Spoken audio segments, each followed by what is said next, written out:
Welcome students to online teaching program for Standard 9 Subject English. Myself Mrs. B.G. Kulkarni from JDC Pitco English Medium High School, Nasik Road. In this video we are going to see writing skills for Standard 8 to 10th. In this video we are going to see view and counter view. We know that every coin has two sides, heads and tails. Similarly, when people discuss or talk on many social, political, educational, and economic issues, they have their different perspectives. That means their views on a particular point they differ, that are totally opposite. When two groups of people debate on a subject, one group faces or put forth its arguments in favor of the topic. That is, they are presenting their views for the given topic. On the other hand, the other group of people or the team, however, they present their counter views or their arguments against the statements. In other words, they are presenting their counter views. So, they are known as counter view. Now, let us see some rules related to views and counter views. The first is understand the topic properly. Read the question twice.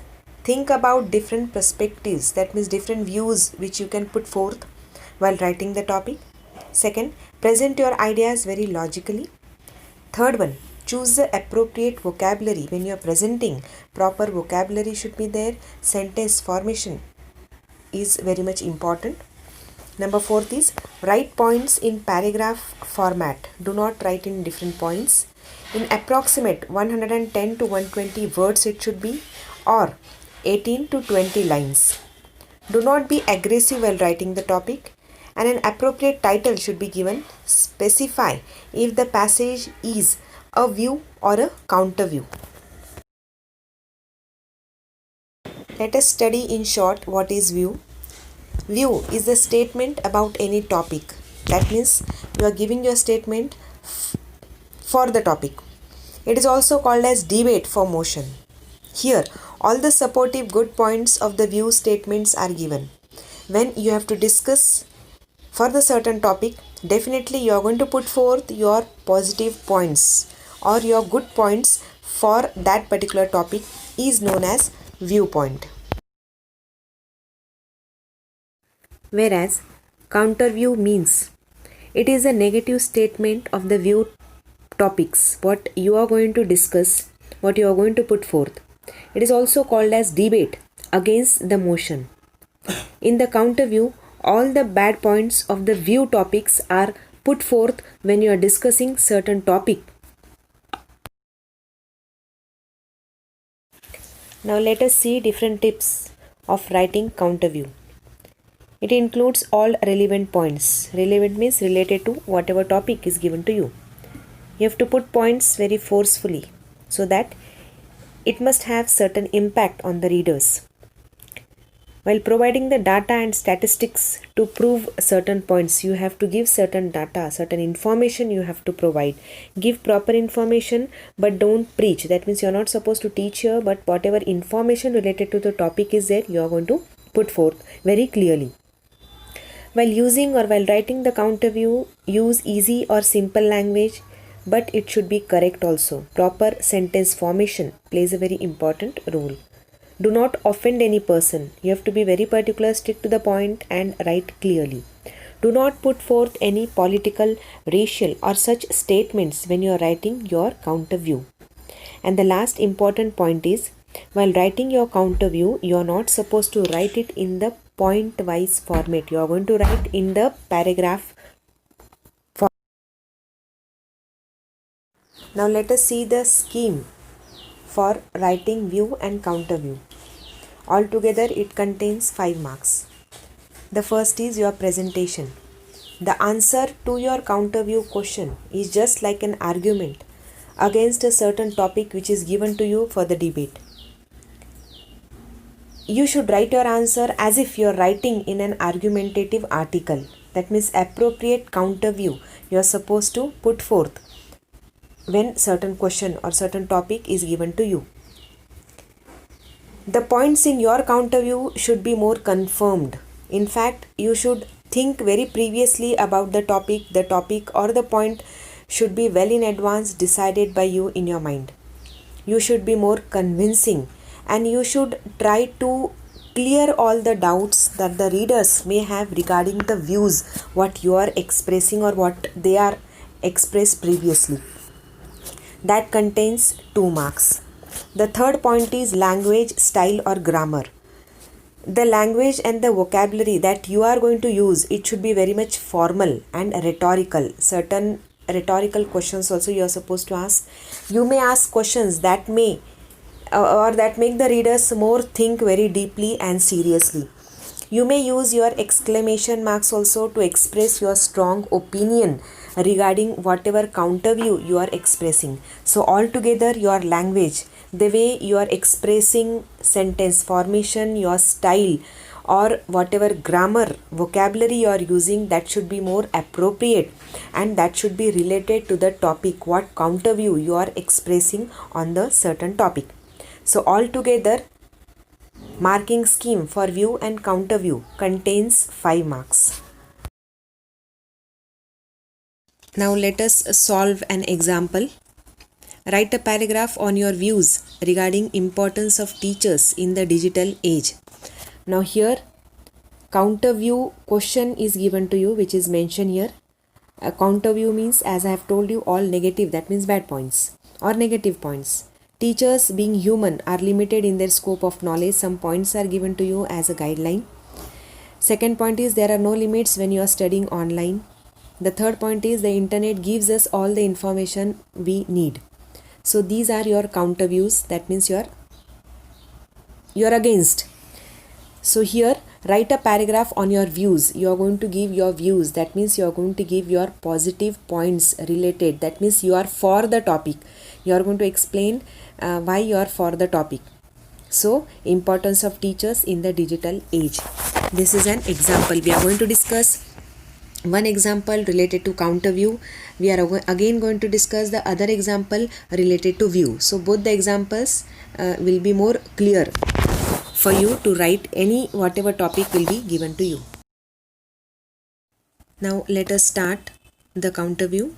Our topic is importance of teachers in the digital age. In today's digital age, the role of teacher remains important and irreplaceable. Students can be smarter in using gadgets. They are also faster when accessing the internet or using a variety of applications. They play games and more in learning capacity at school and at home. They may assume learning does not have to be with books and at school at certain hours. Learning can be anywhere, anytime, with any resources from anywhere. Essentially, they understand that today students have unlimited access to space and time. With changing times today, students prefer the digital means of sourcing information. Though these alternatives are quite helpful, they can never replace the powerhouse of knowledge that our teachers are. The teachers bear the responsibility of educating the children placed in their care. Although they play many other important roles, the teachers add some warmth to the environment. They are mentor and they nurture students' mind while being their role model.